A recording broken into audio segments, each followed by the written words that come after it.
할렐루야. 이 앞절 한번 인사합시다. 하나님은 우리의 기도보다 더 좋은 것을 준비하십니다. 시작. 하나님은 우리의 기도보다 더 좋은 것을 준비하십니다. 믿습니까?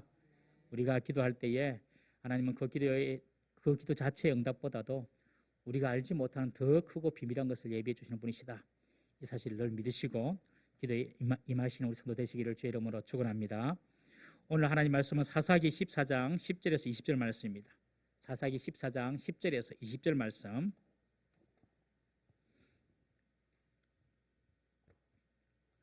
딱 펴놓으시고요. 지금 우리는 이스라엘의 12번째 사사 삼손에 대해서 우리가 살펴보고 있습니다. 삼손은 하나님의 택하심과 그리고 부모의 믿음으로 나실인이 되었지만 율법에서도 그 많은 이방 여자와 결혼을 하려고 합니다.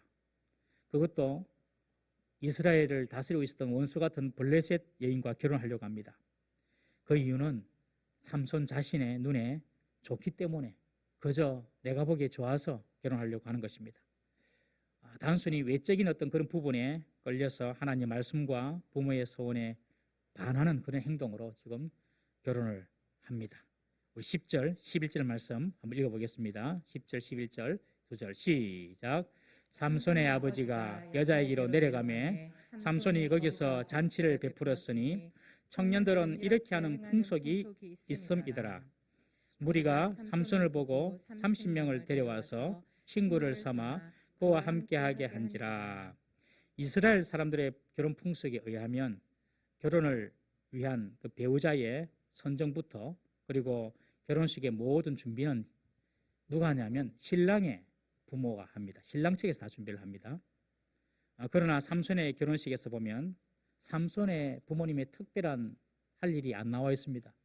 그냥 내려가서 신부값 주고 결혼식 하는데 어디서 결혼식 하냐면 신랑 집에서 하는 것이 아니라 그 뒷나에서 신부집에서 다 결혼식을 지금 하고 있는 것입니다. 삼손이 자기가 좋아하는 사람, 자기 눈에 좋은 사람을 선택해서 결혼할 때에 부모가 삼손에게 한번 이야기를 하긴 했죠.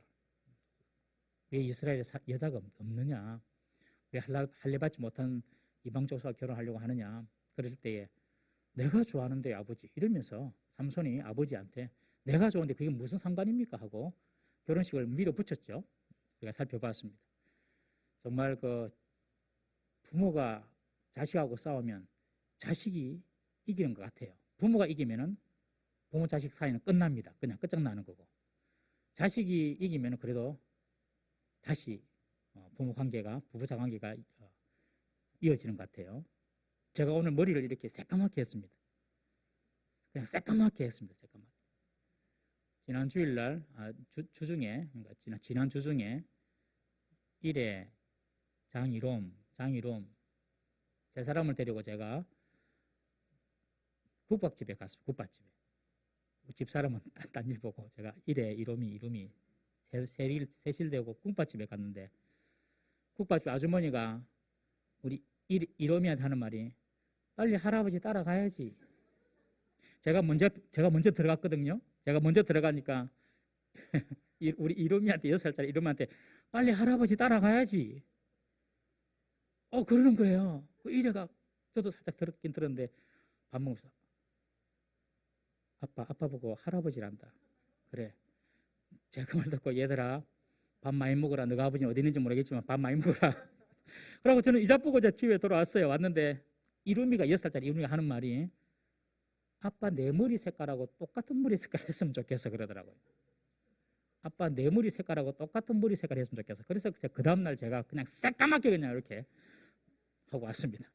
저는 이거 하는 거 좀 귀찮아해가지고 그냥 뭐 편하게 하려고 했는데 아이들은 또 다르더라고요. 저도 그 말 듣고 조금 적지 않게 충격까지는 아니지만 뭐 그럴 수도 있겠다 싶은데 딸이 그렇게 이야기하니까 그 다음날 머리를 이렇게 염색을 했습니다. 자식을 부모가 사랑하죠. 자식이 사랑하는데 정말 자식이 자기 고집을 피우고 그러면 부모가 참 이렇게 이끌기가 참 쉽지는 않은 것 같습니다. 그래서 지금 삼손도 자기 마음대로 지금 결혼을 하는 겁니다. 아버지는 그냥 따라가서 그냥 결혼식에 참여만 하는 거예요. 그리고 이스라엘의 결혼식의 풍속은 신랑 집에서 살 뿐만 아니라 신부를 데리고 와서 이제 잔치를 신랑 집에서 살 뿐만 아니라 그 덜러리도 신부의 덜러리를 데리고 오지 신랑의 덜러리는 없습니다. 근데 오늘 본문에 보면 블레셋은 30명의 남자들이 지금 신부집에 와 있는 것입니다, 여러분. 완전히 그 블레셋 결혼식과 이스라엘 결혼식이 틀림에도 불구하고 지금 삼손은 마치 자신이 블레셋 사람인 마냥 블레셋의 전통과 문화를 지금 따르고 있는 것입니다. 여자 집에 가서 지금 결혼식을 하는 것입니다. 오늘날도 결혼식으로 보면 우리는 옛날에 결혼 예배라 그랬습니다. 결혼 예배. 결혼은 예배다. 지금도 사실은 그것이 저는 성경제라고 믿습니다. 결혼 예배라고 해서 목사님이 이제 말씀을 전하고 축복으로 결혼식을 마칩니다. 그런데 오늘 여러분들 젊은이들 결혼식 보십시오. 주례도 뭐 별로 없고요. 뭐 그냥 결혼식 그냥 자신들의 파티, 자신들의 축제처럼 그렇게 생각합니다. 그냥 즐거운 시간이에요, 결혼식. 결혼식이 여러분 즐거운 시간이지만 그렇게 돼야 되지만 하나님 축복이 없는 결혼식이 되면 되겠습니까, 여러분? 지금 이제 새 가정이 시작하는데 그 새 가정에 지금 무엇보다도 하나님 복이 부어져야 되는데 그 하나님이 복이 부어지도록 우리가 예배 드리는 건데 그런 것도 없이 그냥 즐겁다, 해피하다, 좋다 이러고 끝나는 거예요. 요새는 아이가 태어날 때에도 잘 예배를 잘 안 드리더라고요. 우리 성도들은 태어날 때부터 예배를 시작하고 결혼도 예배로 하고 죽을 때도 예배로 마감합니다. 사람의 복, 사람의 기운이 중요한 것이 아닙니다. 잘 되라, 복되라, 행복하게 살아라. 사람의 힘이 뭐 특별한 어떤 영역이 있겠습니까, 여러분? 하나님의 이름으로 빌어주는 복이 그 복이 진짜 복이지요. 그래서 우리가 예배하는 이유가 무엇입니까? 그저 우리가 즐겁고 축제하는 것이 아니라 그 모임 그리고 그 결혼, 그 아이 출생할 때에 하나님의 복이 평생에 임하도록 우리가 예배드리는 것 아니겠습니까? 그런데 오늘 문화를 보면 정말 그냥 즐겁게 파티하는 문화로 끝나버립니다. 블레셋의 풍습에서 신랑이 오면 그들에게 그 가문의 사람 30명쯤 친구로 만들게 해줘서 잔치 기간 내내 신랑과 함께 있게 하는 그런 풍습이 있는데 그 풍습은 그 신랑이 어떤 사람인지를 살펴보는 시간입니다. 그 신랑이 어떤 사람인지, 그 신랑이 가지고 있는 성격과 본심이 어떠한지 알아보는 것이죠. 그러니까 잔치 기간 내에 포도주를 먹고 술이 취하게 되어서 남자들끼리 모였으면 자기 가슴속에 있는 이야기를 할 거 아닙니까? 그죠? 그런 가슴속에 있는 이야기를 하면서 그 신랑이 자란 배경이나 그리고 이 결혼을 맞이하는 신랑의 마음이 어떤지를 슬며시 살펴보는 것입니다.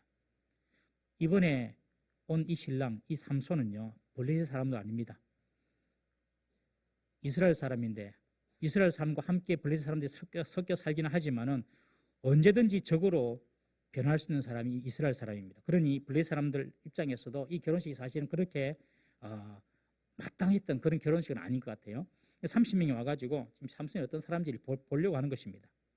혹시 삼손이 이상한 행동을 할 경우에는 제지할 수 있도록 일종의 어떤 안전장치로 30명의 사람들이 지금 와 있는 것입니다. 어쨌든 이 나실인인 삼손과 블레셋 여인이 만난 것으로부터 결혼식이 이런 모든 과정이 이스라엘의 전통과는 맞지 않습니다. 이 모든 일이 지금 삼손의 주장대로, 삼손의 고집대로 지금 되어지고 있는 것입니다. 우리가 계속 삼손을 살펴보고 있지만 삼손은요, 자기 성격이 너무 강합니다. 자기 하고 싶은 대로 그리고 하려고 하는 아주 자유분방한 사람입니다. 자기가 하고 싶은 것을 꼭 해야 되는 사람, 이런 사람이 삼손입니다. 그리고 자기가 하기 싫은 일은 절대로 안 하는 사람이 바로 삼손입니다. 이런 사람은 인생에 굴곡이 많습니다, 여러분. 야곱도 성경에 보면 그런 사람이었습니다. 자기가 목표로 한 것은 꼭 이루어야만 합니다. 그리고 자기가 싫어하는 것은 끝까지 싫어합니다.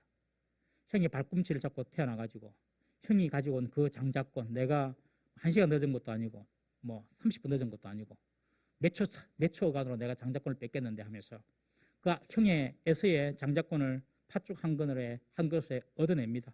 그리고 형처럼 에서처럼 변장하여서 아버지 이삭의 장자의 축복도 귀히 받아내죠.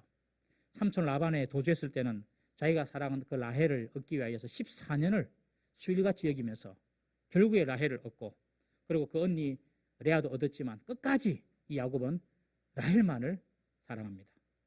야곱이 그런 사람이었어요. 삼손과 비슷합니다. 자기 하고 싶은 대로 하고 하기 싫은 일은 절대로 안 하고 자기 주장 강하고 자기 고집 강하고 여러분 그런 사람은 인생이 굴곡이 많고 인생이 참 힘들어집니다. 나중에 야곱이 아들 요셉으로 의해서 애굽의 바로 왕 앞에 섰을 때에 바로 왕에게 야곱이 자기 소개를 이렇게 합니다. 창세기에 보면 내 나그네의 길의 세월이 130년이다. 130살이라는 뜻이죠. 내 나그네의 길의 세월이 130세인데 내가 험악한 세월을 보냈다. 그렇게 자기가 자기 인생을 그렇게 정의합니다. 내가 험악한 세월을 보냈다. 험악한 세월이란 말은 힘들고 어려운 세월을 보냈다는 것입니다. 여러분, 나의 생각이나 나의 주장 이런 것이 있지만은 하나님의 말씀의 기준, 그 기준 밑에 내려놓을 줄 알고 산다면은 하나님께서 그 인생을 인도해 주시는 줄 믿으시기 바랍니다. 성도는 내 주관대로 사는 사람이 아닙니다. 내 생각이 다 있지요. 있지만은 하나님의 더 큰 하나님 뜻이 보이면은 거기에 나의 생각을 이렇게 내려놓는 것입니다. 그리고 부모님의 의견이나 타인의 의견을 존중하면서 여러분 살아야 됩니다. 우리 젊은이들은요, 부모님의 의견이나 부모님의 생각 그리고 주위의 어른들의 생각들을 절대로 무시하면 안 됩니다. 그렇다고 무조건 뭐 따라가라는 뜻은 아니지만은 절대로 무시해서는 안 됩니다. 왜냐하면 여러분들보다 인생을 더 사셨잖아요. 더 안단 말이죠. 저도 이제 뭐 50 중반 이제 밖에 안 되는데 보니까 20대 생각하고 30대 생각하고 50대 생각하고 달라요. 완전 다르더라고요. 여러분.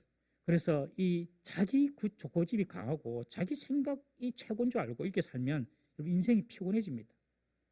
삼손이요. 그런 사람이었습니다. 끝까지 자기 주장을 굽히지 않습니다. 그래서 지금 결혼식까지 지금 딥나에서 치르고 있는 것입니다. 우리는 삼손의 결말을 몇 주 뒤면 보게 될 것입니다. 그런데 삼손이 이제 결혼식을 시작하면서 뜬금없이 결혼식에 참석한 블레셋의 들러리들에게 수수께끼를 냅니다. 우리 12절부터 14절까지 말씀 살펴보겠습니다. 12절부터 14절 시작. 삼손이 그들에게 이르되 이제 내가 너희에게 수수께끼를 내리니 잔치하는 이래 동안에 너희가 그것을 풀어 내게 말하면 내가 베옷 30벌과 겉옷 30벌을 너희에게 주리라. 그러나 그것을 능히 내게 말하지 못하면 너희가 내게 베옷 30벌과 겉옷 30벌을 줄지니라 하니 그들이 이르되 내가 수수께끼를 내면 우리가 그것을 들으리라 하매 삼손이 그들에게 이르되 먹는 자에게서 먹는 것이 나오고 강한 자에게서 단 것이 나왔느니라 하니라. 그들이 사흘이 되도록 수수께끼를 풀지 못했더라. 삼손이 이제 그 잔치를 시작하면서 그 들리들에게 좀 자기를 과시하고 싶은 마음이 있었나 봅니다. 수수께끼를 냅니다. 내가 수수께끼를 낼 텐데 맞추면은 베옷 30벌 주겠다. 각자 한 사람에게 다 정장 한 번씩. 그리고 겉옷도 주겠다. 이 베옷은 바깥에 입는 옷인데 통으로 이렇게 원피스 같이 입는 옷입니다. 그리고 겉옷은 바깥에 우리 한복으로 말하면 두루마기처럼 입는 옷인데 좀 특별한 기회 때 입는 옷이 바로 겉옷이라고 합니다. 어쨌든 베옷 30벌, 겉옷 30벌, 상당한 액수의 상금이죠. 그것을 걸어놓고 수수께끼를 맞춰봐라 합니다. 그러니 블레셋 사람들도 자존심을 걸고 한번 맞춰보겠다 합니다. 그런데 그 수수께끼의 문제가 무엇입니까? 먹는 자에게서 먹는 것이 나오고 강한 자에게서 단 것이 나온다. 이것은 삼손이 자기가 경험한 것을 가지고 이야기하는 것이죠. 도저히 맞출 수 없는 문제입니다. 딥나의 포도밭에서 삼손이 사자를 찢어 죽였는데 나중에 그 사자에게서 벌꿀이 나왔습니다. 자기의 경험을 가지고 지금 이야기하는 것이죠. 사자와 꿀이죠, 꿀, 답이. 그런데 그거는 삼손밖에 모르죠, 자기 경험이니. 그런데 그걸 딱 이제 문제를 내는 것입니다. 아무리 생각해도 그 답을 맞출 수가 있겠습니까? 강한 자에게서, 아니 먹는 자에게서 먹는 것이 나오고 강한 자에게서 단 것이 나온다. 이 문제를 도저히 이 블레셋 사람들은 맞출 수가 없죠. 우리 15절부터 18절까지 말씀 한번 읽어보겠습니다. 15절 18절 시작.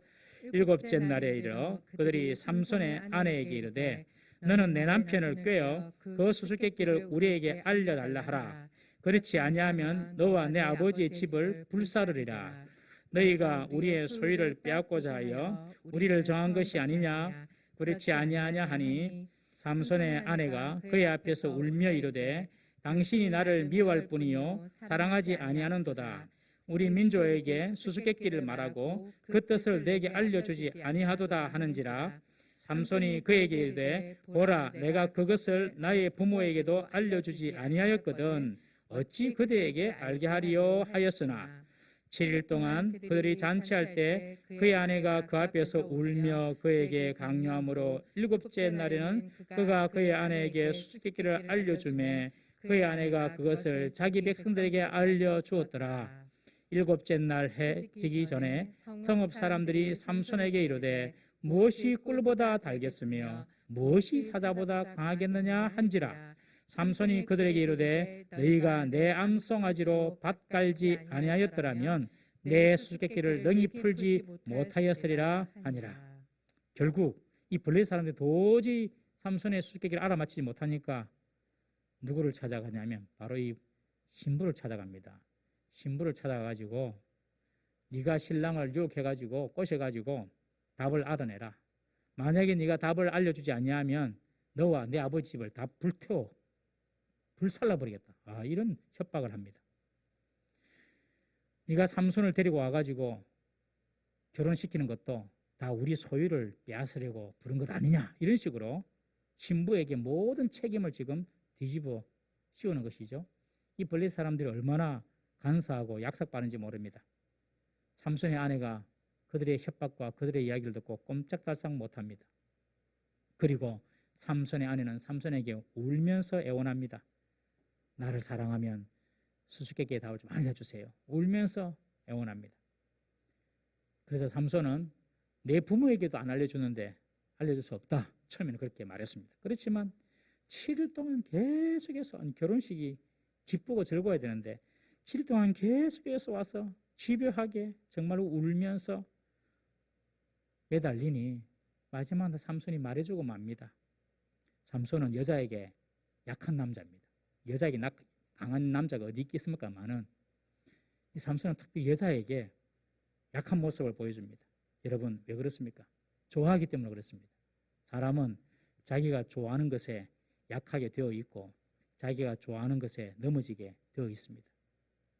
돈을 너무너무 좋아하면 돈에 약하고 돈 때문에 넘어집니다. 돈 되는 일 찾는다고 신앙 다 팔아먹고 그리고 돈에 결국에 넘어지게 됩니다. 쾌락을 좋아하면요. 쾌락에 약하고 쾌락을 찾다가 넘어집니다. 자식도 너무 좋아하면 안 될까? 자식을 너무 하나님보다 좋아하면요. 하나님의 법보다도 하나님의 교훈보다도 자식이 원하는 것만 나 잘 해주다가 자식을 그냥 믿음에서 잃어버리게 떠나버리게 하는 것입니다. 사랑하는 성도 여러분, 우리가 정말 좋아하는 것이 무엇인지 잘 살펴보아야 합니다. 하나님의 법보다도 하나님보다도 더 좋아하는 것이 우리에게 있으면 우리는 그것 때문에 넘어지게 되는 것입니다. 삼손은 이 아내를 사랑했기 때문에 결국에는 넘어집니다. 그 여인에게.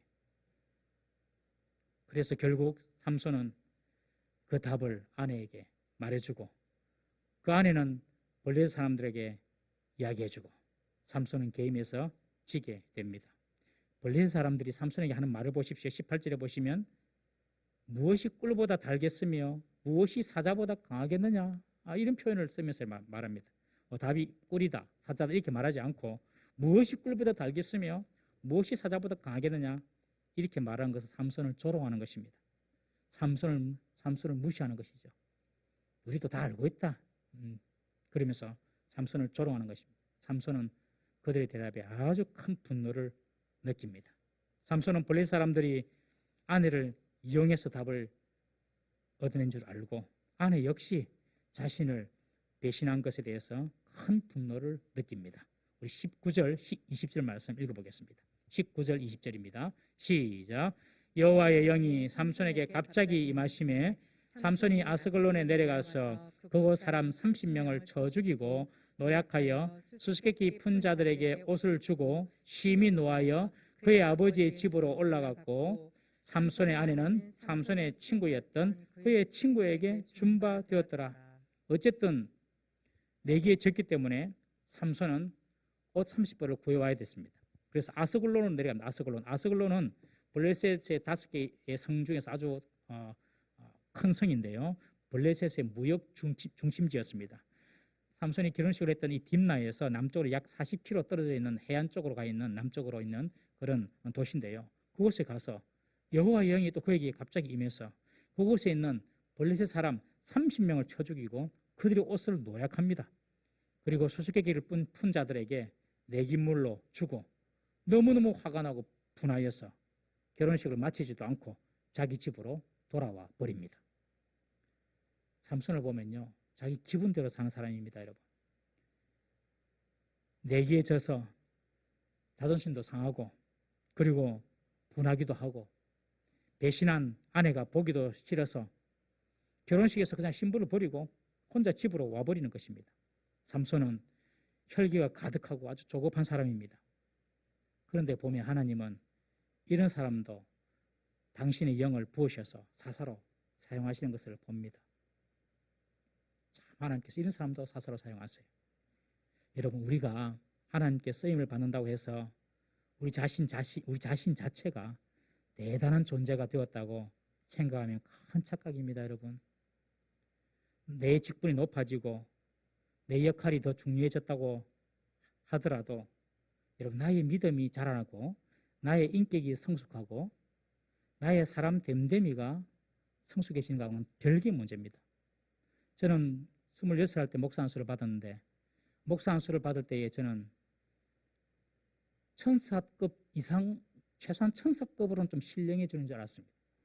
죄에 대해서도 신령해지고 설교를 하면 사람들이 전부 다 감동받아서 푹푹푹 쓰러지고 기도하면 기도가 막 다 응답받고 바로바로 즉각 저는 그렇게 된 줄 알았어요. 안수 받으면. 똑같아요. 더 힘들어요. 더 싸워야 될 사람이 많아지더라고요. 싸워야 될 싸움이 많아지더라고요. 여러분, 하나님께서 우리를 어떤 직분을 주고 하나님께서 우리에게 뭔가 이렇게 맡겼다고 해서 우리의 믿음, 우리의 인격, 우리의 인간됨, 이것이 성숙해져서 보인다고 생각하면 절대 오산입니다. 신약 시대로 보면 삼손은 성령의 은사는 충만히 받았는데 성령의 열매가 없는 사람이 딱 삼손입니다. 여러분, 성령의 은사는 하나님께서 당신의 교회의 유익을 위해서 성도들에게 부어주십니다. 지혜의 은사, 가르치는 은사, 지식의 은사, 믿음의 은사, 섬김의 은사, 또 병 고치는 은사, 중보의 은사, 겸손히 섬기는 은사, 여러 가지 은사를 주십니다. 또 이런 여러 가지 은사를 하나님께서 성도들에게 주시는데 그런 은사를 내가 받았다고 하더라도 그것이 내 신앙의 인격을 성숙하게 하고 내 믿음을 온전하게 하는 것은 결코 아닙니다. 그걸 아셔야 됩니다. 은사는 많은데 성령의 열매가 없는 사람이 참 불행한 사람입니다, 여러분. 성령의 열매와 은사는 완전히 다른 것입니다. 성령의 은사는 하나님께서 당신의 몸된 교회를 잘 섬기라고 우리에게 주신 것입니다. 이것은 줬다가 어느 순간 또 가져가실 수도 있습니다. 그것이 성령의 열매를 맺게 하는 것은 아닙니다. 은사만 많고 열매가 없는 사람은요, 불행한 인생을 살게 됩니다. 여러분들 사이비 교주나 또 여러 사람들 보면 은사로 막 병을 고치고 막 이런 사람 있잖아요. 이게 잘 가야 되는데 끝에 보면 이게 참 문제가 많아요. 여러분, 김계화 원장 아시죠? 할렐루야. 그분 정말로 잘 모르시는군요. 잘 모르시는 표현인데 할렐루야 기도원에서 정말 그분 유명했습니다. 그리고 신령했습니다. 처음에 참 바르게 했습니다. 그런데 지금 어디 계신지도 잘 몰라요. 성령의 은사와 성령의 열매는 별개입니다. 성령의 열매를 맺어라. 그렇게 우리에게 명령하고 계십니다. 우리 갈라디아서 5장 22절, 23절 한번 읽어보겠습니다. 시작. 오직 성령의 열매는 사랑과 희락과 화평과 오래 참음과 자비와 양성과 충성과 온유와 절제니 이 같은 것을 금지할 법이 없느니라. 보십시오. 사랑. 여러분들은 사랑이 있습니까? 희락. 주님 안에서 날마다 기쁨이 여러분들에게 넘칩니까? 화평. 여러분들을 통하여서 모든 사람 관계가 화평스러워집니까? 오래 참음. 잘 어떤 일에 인내하십니까? 자비. 여러분들 마음속에 긍휼의 마음이 항상 있습니까? 양선, 착한 마음. 여러분 마음속에 착한 마음을 항상 유지하고 있습니까? 충성, 주님의 일에 변함없이 신실하게 열심을 다하는 충성, 충성스럽습니까? 온유, 부드럽습니까? 절제, 어떤 일에 여러분들이 절제할 수 있습니까? 이것이 바로 성령의 열매인 것입니다. 우리가 그렇지 못하다면 우리는 성령에 충만한 사람이 못 되는 것이죠. 성령에 충만한 사람은 이런 성령의 열매를 맺는 사람인 것입니다. 그런데 이 삼손을 보면 하나님의 영이 임해가지고 어떤 괴력을 나타내긴 내는데 그의 인격은 정말로 준비가 안 되어 있습니다. 하나님의 능력만 받고 인격이 따라가지 않는 성령의 열매가 없는 사사, 바로 삼손이었습니다. 이런 사람은 반드시 끝이 안 좋습니다. 여러분. 인격은 안 되고 하나님의 능력만 받으니 삼손은 자기 힘만 믿고 자기 기분대로 사는 것입니다. 기분 나쁘다고 결혼식도 마치지 않고 그냥 집으로 팩 돌아가 버립니다. 여러분. 삼손이 자기 집으로 가버린 이 사이 삼손의 장인은 자기 딸을, 삼손의 아내죠, 자기 딸을 삼손의 블레셋 친구에게 아내로 주어 버립니다. 아마 그때 들러리로 왔던 블레셋의 30명 중에 한 사람에게 준 것 같습니다. 삼손의 결혼식이 막장 드라마처럼 끝나버립니다. 축복과 기쁨으로 가득해야 할 결혼식이 슬픔과 고통과 분노로 치닫고 맙니다. 삼손은 여자를 참 좋아했습니다. 그런데 여자 복이 없습니다. 자기가 하나님보다 좋아하는 거 있으면 그 복은 없는 것 같아요. 하나님보다 돈을 좋아하면 돈의 복은 없고요. 하나님보다 세상 쾌락을 더 좋아하면요, 참된 만족과 기쁨은 없어요. 이 삼손은 여자를 참 좋아했어요. 나중에 다음 주 보면 기생 드릴라, 우리가 잘 아는 드릴라를 또 만나지 않습니까? 블레셋의 여자 드릴라. 그 드릴라 때문에 결국 힘을 잃고 사로잡혀 죽기까지 하는 것입니다. 여러분, 자기가 좋아하는 것으로 그 좋아하는 것이 하나님보다 앞서 있으면, 하나님보다 더 좋아하면 그 좋아하는 것이 자신을 망칠 수가 있는 것입니다. 이 모든 이유가 하나님의 법을 떠나서 자기 소견대로, 자기 눈에 보기 좋은 대로 사람을 만나고 결정해서 그렇습니다. 여러분, 복은 하나님의 법 안에 있다는 사실을 꼭 믿으시기 바랍니다. 복은 하나님의 법 안에 있는 것입니다. 내 보기에 좋을 대로 내 법을 따라 살면 하나님의 복이 떠납니다. 우리가 좋은 사람 만나고 싶으면 하나님의 법 안으로 들어와야 할 줄로 믿습니다. 그러면 하나님께서 사람도 좋은 사람 만나게 해주시고 또 좋은 기회도 만나게 해주시고 또 우리에게 좋은 인생의 열매도 하나님께서 맺게 해 주실 것입니다. 그리고 이 삼손을 보면 또 안타까운 것이, 삼손은 여호와의 영으로 인해서 괴력을 발휘하는 그런 사사가 되었지만 삼손은 하나님께서 주신 힘을 지극히 개인적이고 사소한 일에 다 사용하고 있습니다.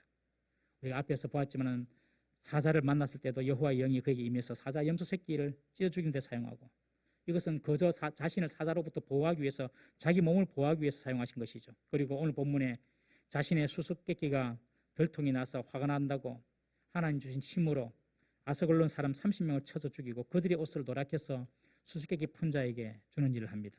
하나님이 주신 능력으로 개인의 사사로운 감정 뒤치다거리나 지금 이 삼손이 하고 있는 것입니다.